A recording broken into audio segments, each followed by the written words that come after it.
The following is a presentation of the Belly Up Sports Media Network.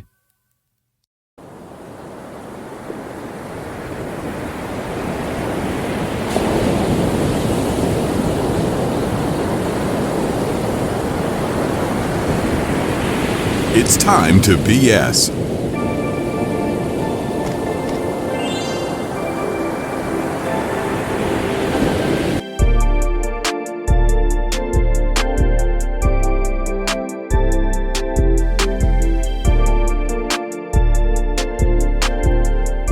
It is an election year, so I hereby elect myself as President of the United States of bullcrap,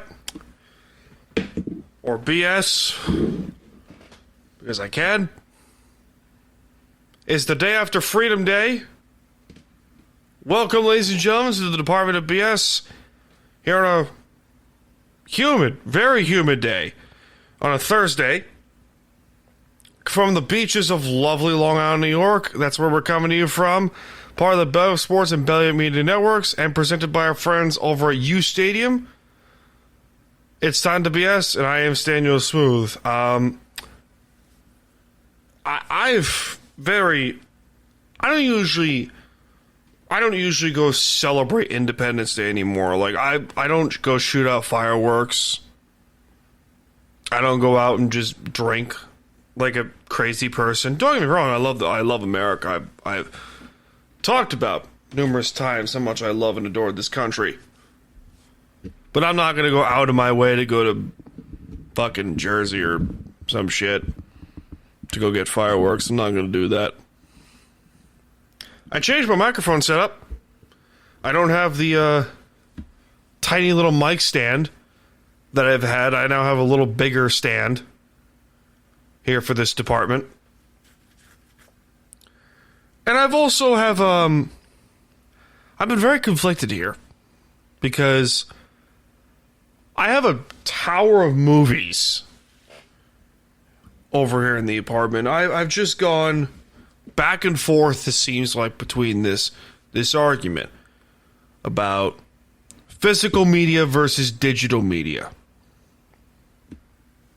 I've heard a lot of podcasts on it, like, that some people prefer digital media or physical media. I personally am like dead smack in the middle between that.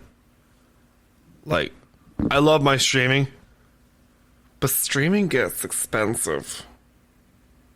Gets very expensive. So, and that's also due in part to the streaming services that I pay for. Like, I will throw this out there. I pay for Netflix, the Disney bundle, Peacock, and Paramount Plus. Like, that's what I pay for. You know, and I don't use Max that much. But most of the time I have always had a collection of DVDs. You know, and that's, you know, people come to the apartment and go, "What the fuck? Why do you have so many DVDs?" Like, because I love them. I fucking love them. And to the left of me, my setup, I have a toolbox filled with old games. You know, from the GameCube, the PS2, the 360, the Wii, and, you know, I have the PS4 in there, the Xbox One, the Switch. I have the new shit in there too, but mostly old shit. And I love going back to that time. I love going back and just mesmerizing about that period of our lives where we stockpiled old games, like the GameCube games. Back when it was like $30 for a game. I was like, yeah, you worked hard, you know, got your allowance, or if you had a paycheck at the time, you worked up your paycheck to go get some extra cash to go buy yourself a game. And that's what I've done here and there. You know, I built up a collection of 20-something years worth of gaming. You know, I got Metroid Prime, I got Prime 2, I got, you know, some Spyro games here and there. But then, with movies, it's interesting because I've loved my collection of Star Wars. I have, you know, Lord of the Rings in there, all 8 Harry Potter movies. I've finally collected them all over the years. They just get progressively darker and darker. You know, I got Princess Bride, which is the subject of this week's film school. we'll be talking to Princess Bride. That's arguably my favorite movie ever made. We also got Money in the Bank. We got to preview the ladder matches, which are this weekend, so that's exciting. Yay, we love them. Where's the button? This thing still works. It's awesome. Not like it doesn't work, but it does work. I also want to talk about new show we're doing. Me and my girlfriend are looking to do a new show, new podcast called Smoothly Baked. It helps when you have 3 fucking roadie pod mics. 2 of them, one of them's for me, and the 2 of them are for us. Or one's for a guest and 2 for us, and 1 for me, and blah blah blah. Like, just figure this out, but yeah. And it's a cool little thing we're gonna do. So have some fun. We'll also do the AFC South preview. So, yay. And we love these things. But with that being said, time now to start with the Smooth Report.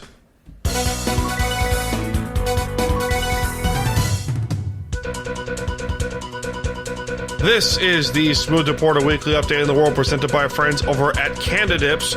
Use the promo code BELLIP20 to get 20% off your next order at candidips.com.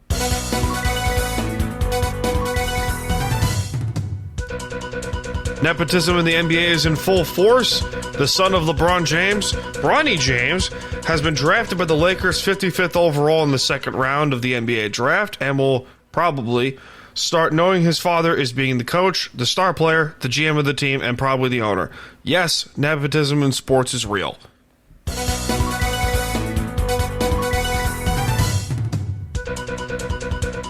The Nashville Predators of the NHL are building a top-tier team with GM and former head coach Barry Trotz, signing Lightning captain Steven Stamkos, Brady Shea, and others to bolster their team for 24-25 season.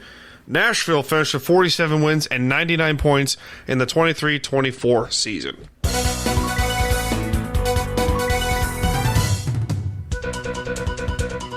And finally, a fun fact.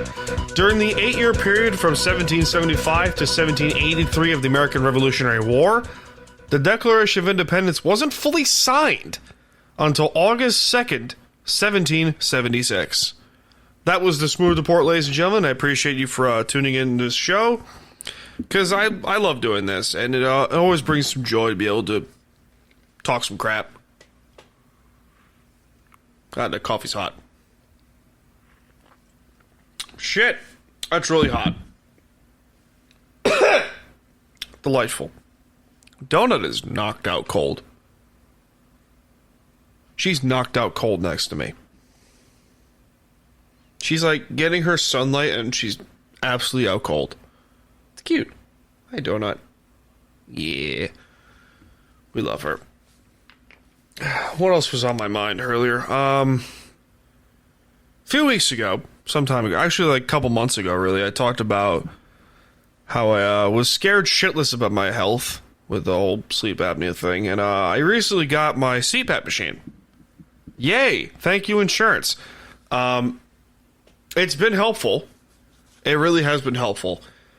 And I've been using it for the last few days. Well, I'm supposed to be using it every day, and I have been since I got it. And it's really weird because, like, it's over the mask itself is over the head. Like, it's strapped to your head, but you breathe in through your nose. And you're supposed to get a lot of fucking oxygen in there through this machine, and it does. It gives you a lot of oxygen. And so, health tip. Sleep apnea works where how sleep apnea is that you're not getting a lot of oxygen in while you're sleeping. Something to do with your airwaves are being shut because of, you know, your weight or just stress or just other shit, to where you're just not getting enough oxygen when you sleep. And that causes you to gasp for air, and then sometimes you may even choke to death. So, yeah, and you'll see The Undertaker. But, this machine, what it does, it pumps clean. You're supposed to fill it with clean water, distilled water, lukewarm to decent to medium cold. And it siphons in the water and then pumps in clean oxygen into your lungs, and you don't snore because you're getting oxygen. And Megan, who stayed over some time ago, she hates when I snore. She can't sleep when I snore. It's so bad.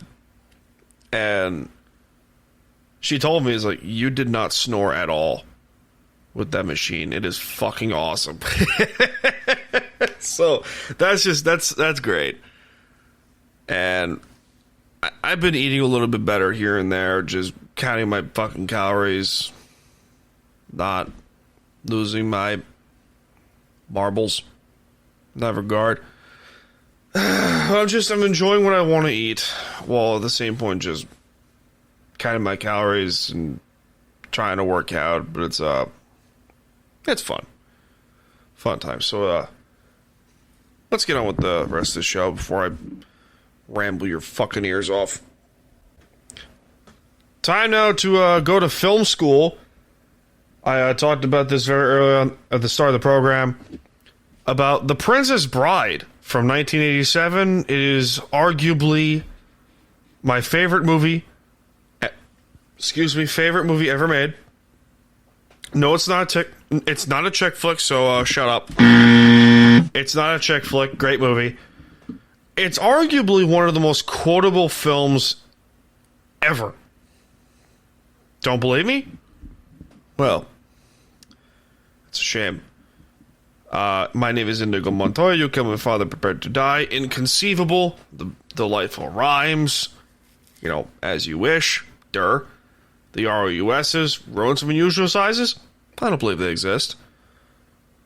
It had a budget of $16 million and had a box office opening weekend of $206 million. And it was made after the 1973 book written by William Goldman. I have seen this movie probably so many times, I almost quote it by heart. I can watch this film right now, and I'll probably know everything by heart. Oh. We must not give him any more harm. Something to do with his charm. It's great. It's so great. Andre the Giant, Hall of Famer, by the way. Shit, what's another one? Hey, you think the Rock's ahead? If they are, we'll all be dead. No more rhymes. I mean it. Anybody want a peanut? So great. It's a corny as shit movie, but it's such a cult classic. Like, Megan hates the movie, but I love it. I fucking love it. It's annoying because it's her least favorite movie, and I will watch it without her. I'll just go, I'm content here with my life. And it's so you got Robin Wright is in there. You got Wesley. I can't remember his fucking name. I can't remember his name. I need to write this shit down more. Princess Bride cast. Carrie Ells, who plays Wesley. Billy Crystal's in there for those of you Long Islanders. Wallace Shawn is fucking awesome. Wow. Fred Savage, who was the fucking grandson. No shit. Andre the Giant. Peter Falk. Fucking great.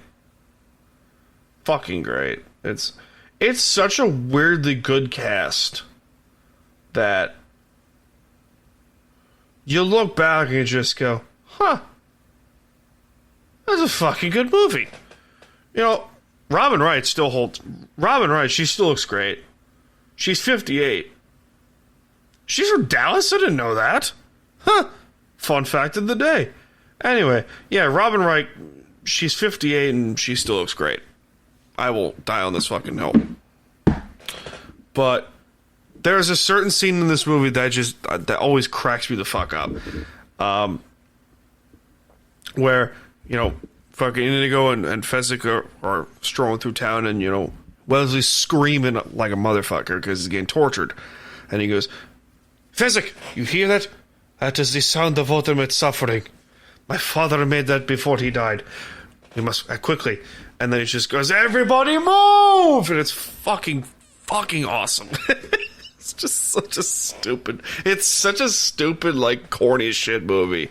But you watch it and it's like, oh, that's great. My cousin and I would watch this film over and over again as kids. And he quotes it every now and then. Our grandmother would put on that movie. I still got it on DVD. It's right behind me too, on my tower of bullshit. It's fucking awesome. And if ever I'm bored of like, I'm bored, let's watch Princess Bride. That's that kind of movie to me. It's that kind of movie, and I will watch it over and over and over again. It takes place in like a little small town in Europe, or like a little village or kingdom in Europe. Florin was the name, and Buttercup, who is a little farm girl, sort of royal family. They never really explained that. There's some little tips. There's little quirks in this movie. They're like, oh, they didn't explain that. She was royal, and Wesley's a little farm boy. Fucking loves the girl. And, doesn't say anything other than as you wish, and which is code for I love you. It's a romantic comedy. It's a rom-com.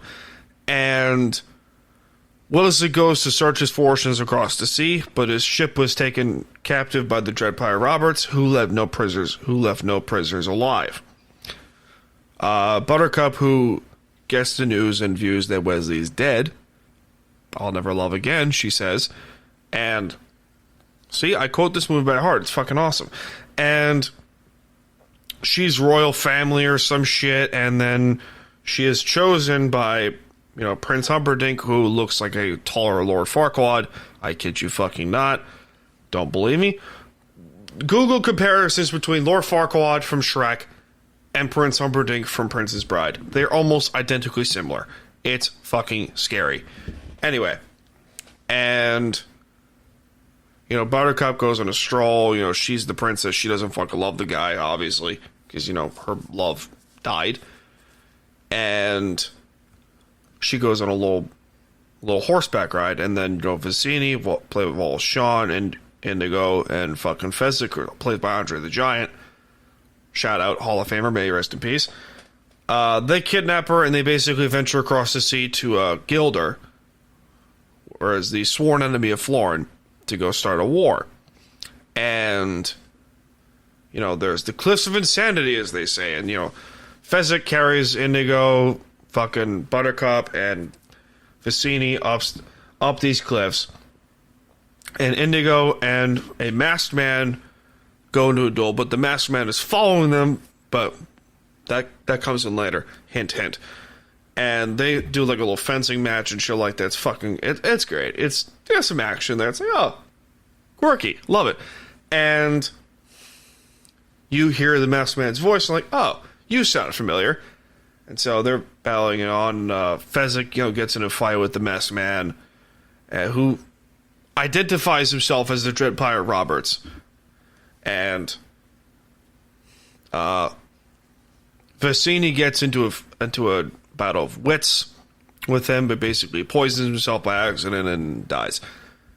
And then Buttercup gets kidnapped by the Dread Pirate Roberts, and then later reveals himself as like, oh yeah, I'm fucking Wesley. Shocker, I'm back from the dead, or I never died. Great film, still a great film.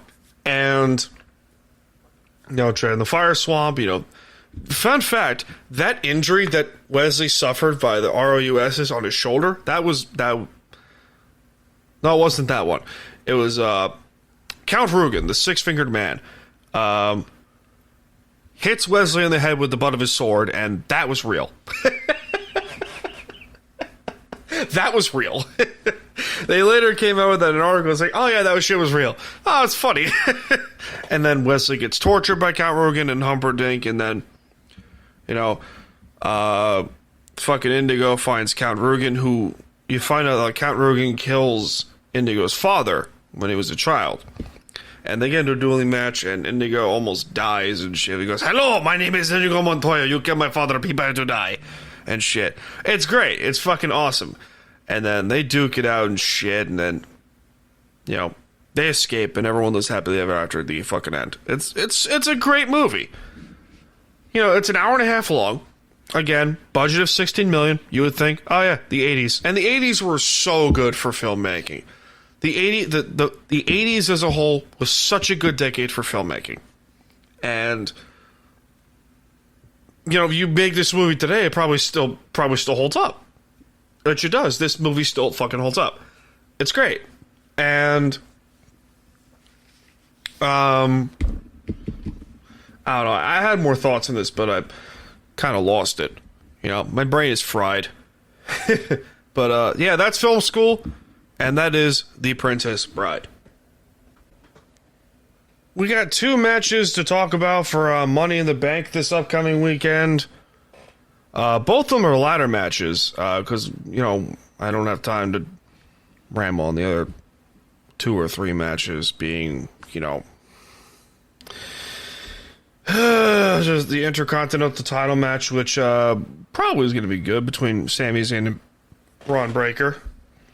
But the men's ladder match is pretty fucking straightforward. Excuse me. Coffee. Good lord.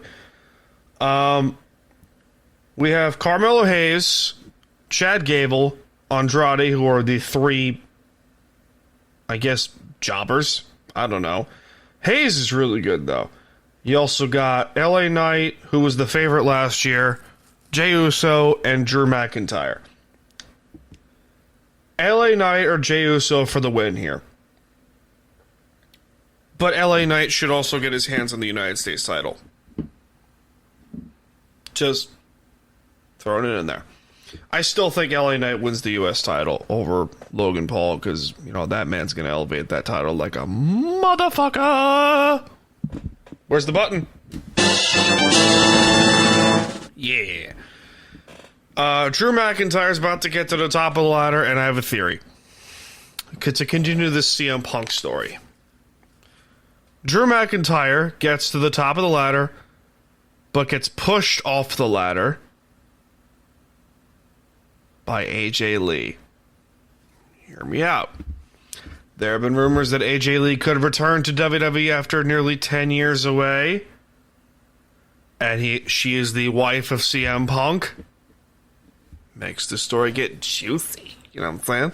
We like the juiciness. But I think Jey Uso could very well win Money in the Bank. That man should get a title run eventually. That man is over like a motherfucker. You know what I'm saying?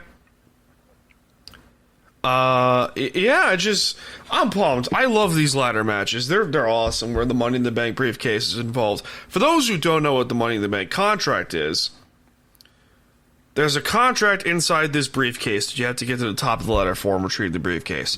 With that briefcase, you can challenge for a world title match at any time. Some notable winners of the Money in the Bank contract were Edge, CM Punk, fucking Big E. You had Damian Priest last year. Seth Rollins, infamously at Money in the Bank at WrestleMania 31, where he cashed in on the main event for the World Heavyweight title on Brock Lesnar and Roman Reigns.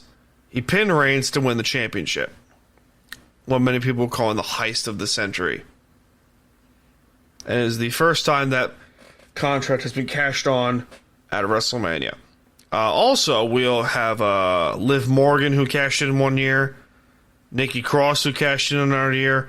Carmella was the first one to do it. But, yeah. Io Sky last year. You know, there's some really notable ones here. But I think Jey Uso wins this. Now we got the women's match. I got zero clue who to root for here. Kind of. Not really. The competitors are Chelsea Green, Zoe Stark, Naomi. I don't know why they're there. Io Sky, who won it last year, Tiffany Stratton, and Lyra Valkyria. Why do I feel like Zoe Stark wins this? I feel like Zoe Stark's going to win this. And I like her. She's really good in the ring. But Valkyria is awesome. And then Tiffany Stratton. Tiff should win this. Tiff should win this. Or Valkyria. One of those two. Because Lyra Valkyria, former NXT Women's Champion, she's really good. But I don't know. The women's match, the women's Money in the Bank match is usually not the best in the world, but it's still, I'm not a big fan of the women's matches overall. I don't know. They just seem a little boring to me, but, credit the Women's Evolution because, they're brought out Hall of Famers galore. Becky Lynch, Bayley, fucking Sasha Banks, who questionable about her, keep going. Ronda Rousey. Ronda Rousey gets in the Hall of Fame because of this. And because of her main event at WrestleMania 35. But we got stuff. So, yeah, get Money in the Bank out really quickly. Tiffany Stratton for the win. I got some Islander talk that I want to discuss here on the program here today.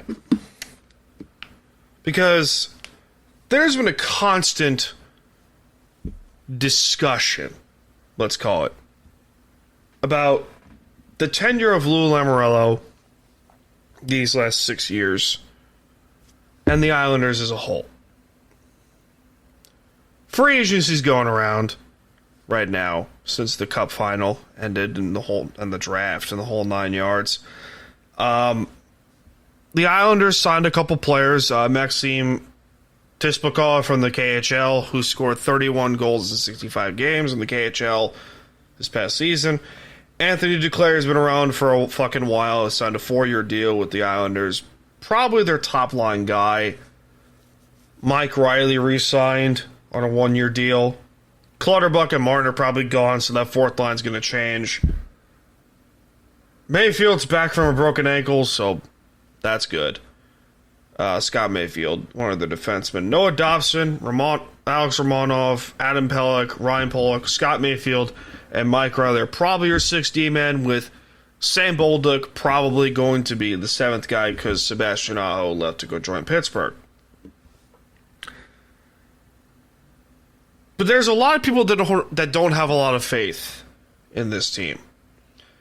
Probably because last season, under Lane Lambert the first half, and then Patrick Waugh the other half, blew 25 third-period leads this past season. 25. And I understand that we could talk about the Islanders for, a little while. But I will continuously say, no matter what, I love this team and I think they're still good. They had 94 points and 39 wins, which is not good enough. Part of it was due to the blown leads and they lost in the first round. What's his face? Our buddy Stefan Rosner over of Hockey Night in New York projected the line combinations for the forwards for this upcoming season with Duclair, Horvat, Barzal on the top line, which is, really good. Tispakov, Nelson and Palmera on the second line, Lee, Peugeot, and Engvall on the third, McLean, Cizikas, and Fasching on the fourth, with Holmstrom rotating in, and probably Isakov or Ishikov, however the fuck you pronounce his name, rotating as the 13th and 14th forwards. They're a good team. I will die on this hill. That is a good team. Who, let's be honest, if 3 of the 5 games in that series against Carolina go any other way, that series goes 7. They're a good team. They really are. It's just, You can't buy into them wholeheartedly because they don't have, outside of Barzell and Horvat, they don't have that superstar guy. I mean, they do with Sorokin, but, they don't have, other than like 3 or 4 guys, they don't have, a McDavid or a Draisaitl, like a game changer. They don't have that guy. Barzell is, but, Barzell can score 120 if he was on like Edmonton or some shit, but, that's what I'm saying. It's just, every now and then it gets infuriating. But I'm pumped. I'm pumped for this upcoming season and just short little Islander talk for you guys. Some wrestling I want to get to here is on AEW. The last time I mentioned anything about All Elite Wrestling, I got chastised a little bit about, oh, you don't know wrestling, blah, blah, blah, blah, blah. Well, I did also say that AEW has some good to them, like there's some benefits to AEW, like Cody Rhodes and stuff like that. There's also some bad. AEW has some good and some bad going for them. MJF going heel again, that's good. The entire Adam Cole MJF Devil feud was shit. The Young Bucks EVP thing is kind of entertaining. The Learning Tree Chris Jericho thing, or whatever it is infuriating, and I never wanted one man to retire more than this guy. Will Ospreay, fantastic. The world champion Swerve Strickland, he's really good. Mercedes Moné makes me want to blow my ears out with the train horn. I'd rather do that.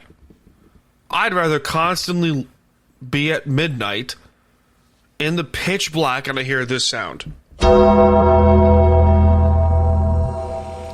And I just piss my pants. I'd rather have my ears blown out with a boat horn than have to listen to her or watch her wrestle. She's infuriating. They say she's like Mercedes Hogan. Yeah, because she has too much creative control, it seems like. And they booked her to win both the New Japan Pro Wrestling Strong title, the Strong Women's Championship, and the TBS title. And now she's got a feud with Britt Baker, and then Britt Baker's not much. She's a little better than her on the mic. But then it's just like, come on. AEW, this is going to be funny. AEW reminds you of that one lady you're with who's a narcissist abuser piece of shit who you constantly continue to stay with for years, way too long, because the sex is top tier and she gives you great head. Meanwhile, you're a miserable piece of shit. AEW isn't... How the fuck would I put this? AEW isn't going to go away, per se. But the only way they're going to really succeed is that you look at promotions like TNA, like the NWA, like to a degree Ring of Honor in the past, and say, oh, let's get a small arena. Let's get like the 2300 arena in Philadelphia, or I don't know, something in New York City, or fucking someplace in Memphis, Tennessee, or some shit like BTNA. You know what I'm saying? Universal Studios, BTNA. Have the Impact Zone, or whatever the fuck it is. It's just it's little things here and there. Another thing that would do: have Jeff Jarrett, Adam Copeland, Bryan Danielson, and maybe Chris Jericho, depending on how you view it, be the bookers. Be the bookers. Have Tony Khan just be the GM, the talking head. Jeff Jarrett's done this before. He's done it with TNA. Adam Copeland can, help him out with that too, because they have a lot of talent. They really do. Chris Jericho, maybe. I don't know. And have Bryan Danielson run a Ring of Honor. Have Danielson and Copeland run a Ring of Honor, and then Jericho and Jarrett, which might not work, run AEW. Also get rid of Rampage and Collision because they're terrible in the ratings. They're terrible. They're just god-awful. I do want to say this, though. I do want to say, thank God, and I mean thank the gods, that Ed Ferrara and Vince Russo aren't there. Just thank God. Thank God. Thank the Lord, honestly. Thank you. Seriously. Just... We don't need Vince Russo and his weed-smoking ass or overly high ass. Smoke weed every day. Constantly fucking shit up again. He did it with WCW, he did it with TNA twice. We don't need him again. But it's just the biggest issue I have here is Tony Khan, who lies to himself about AEW's success. Like, AEW is available for 350 million Americans worldwide, or 350 million people around the country. Like, okay, how's the ratings going? You have 600,000 viewers tuning in, or 700,000 viewers tuning in to watch guys like, you know, Mystico or some shit, or Roosh, or people talk your ears off like Mercedes Moné. Like, Jesus Christ. And he deals with, I guess he deals with imposter syndrome from all the cocaine abuse. That man also looks like he's seen some shit. Smoke weed every day. Like, Jesus. And the other thing, MJF, like, I don't know. I mean, I want to continue rooting for the guy because he's from Long Island. But then there's some shit that you just go, why? Why is he being booked in these matches? Why is he being booked with it, like, for Forbidden Door with a match that he has no idea? Like, just, for God's sakes, people, come on. And you want to root for them, you do. But then they do shit like this that makes you want to punch a hole in your TV. Like the Adam Cole Devil feud. That was completely pointless. Completely pointless. But I will give you fans some credit. I will give you credit. You will defend this crap with your dying hand, and offer your firstborn child as sacrifice to make sure the AEW does well. Or no one says anything bad about your company. I will give you credit. You are committed. But Christ, my dude. Christ. Like I said, AEW is like that one lady you've been with for way too goddamn long, who's a narcissistic abuser who continued to stay with for years past the time because the sex is top tier and gives you great head. Meanwhile, you're a miserable piece of shit. That's what this reminds me of. I have a couple more things I do want to talk about here, and one of them is the AFC South preview of the Time to BS NFL preview series, weekly series we're doing for the next 8 to 10 weeks. We're going to preview each division in the NFL, and this week we're doing the AFC South. I really don't know who to pick here. I'm torn between two teams, because let's start this up. Houston won the division last year with a 10-7 record. The Colts are right behind them. So is Jacksonville, and then the Titans were 6-11. Houston made some nice fucking moves.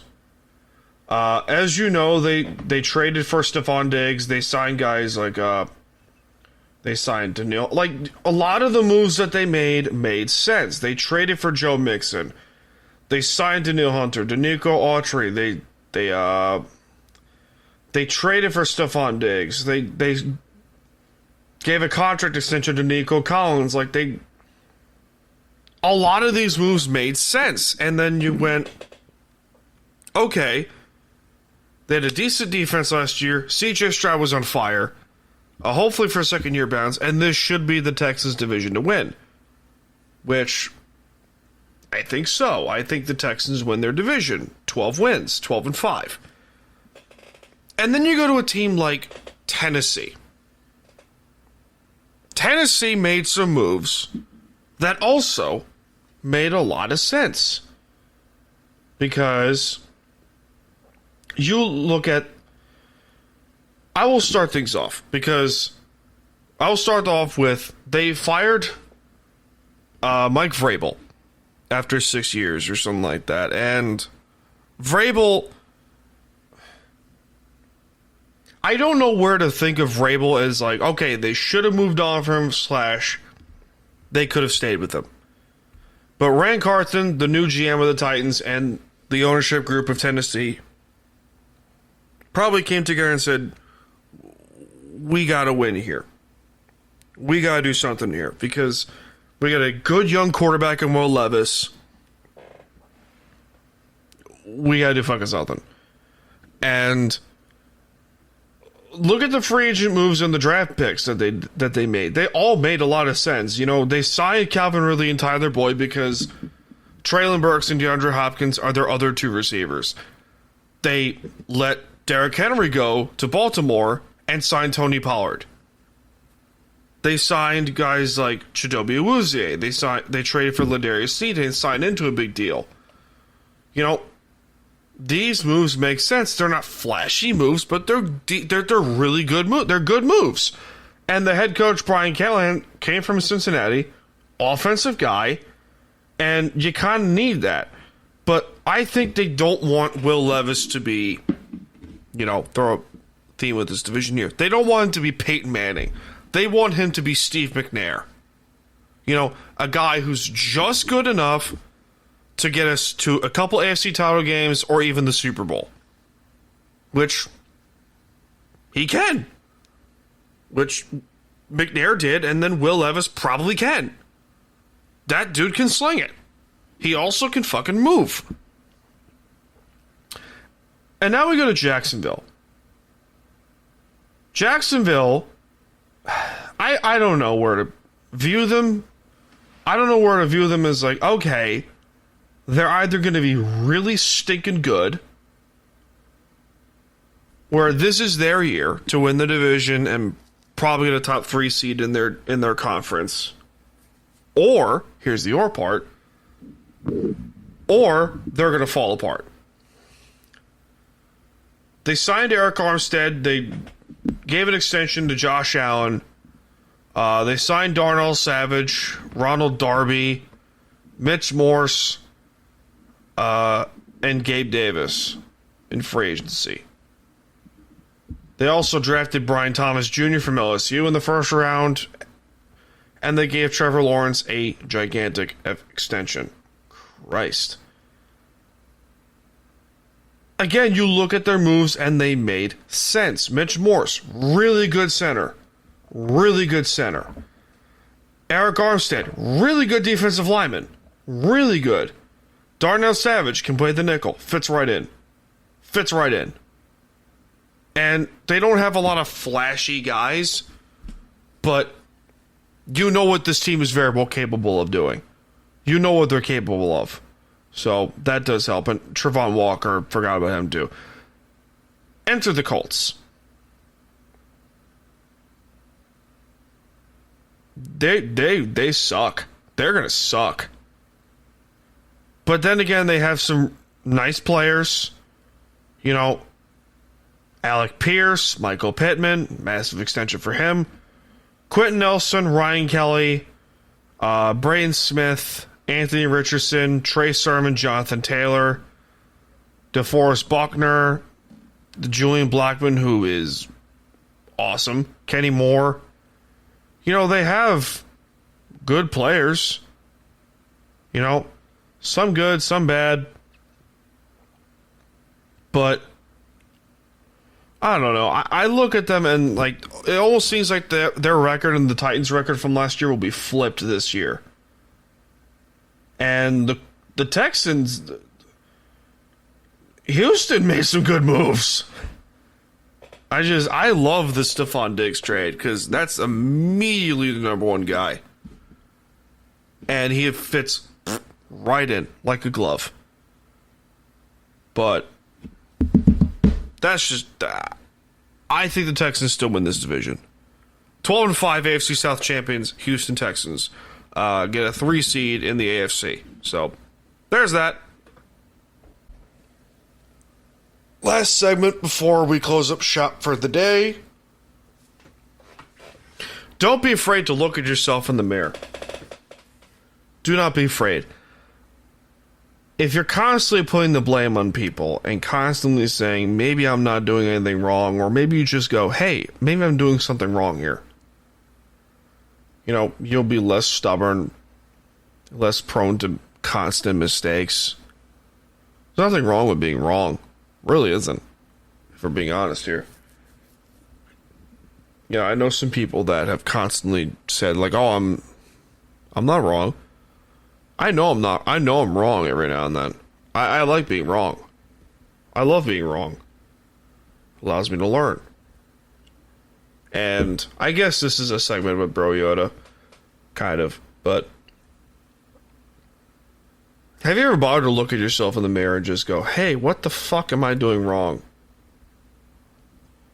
So it's just one of those things you just go, look in the mirror and ask, what are you doing wrong here? But nothing wrong with asking that question.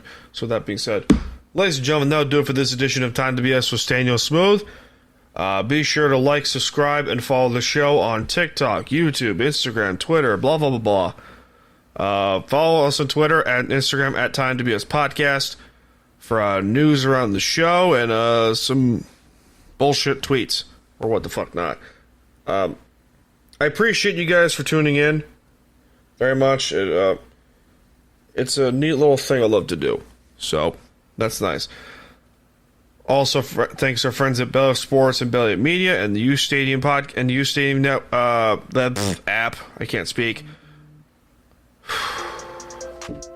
but that being said, ladies and gentlemen, my name is Staniel Smooth. I'm coming to you from the lovely beaches of Long Island, New York, and I'm part of the Belly Up Sports and Belly Up Media Network. This has been Time to BS, and I will see you all in this life and most certainly the next one. Cheers, guys.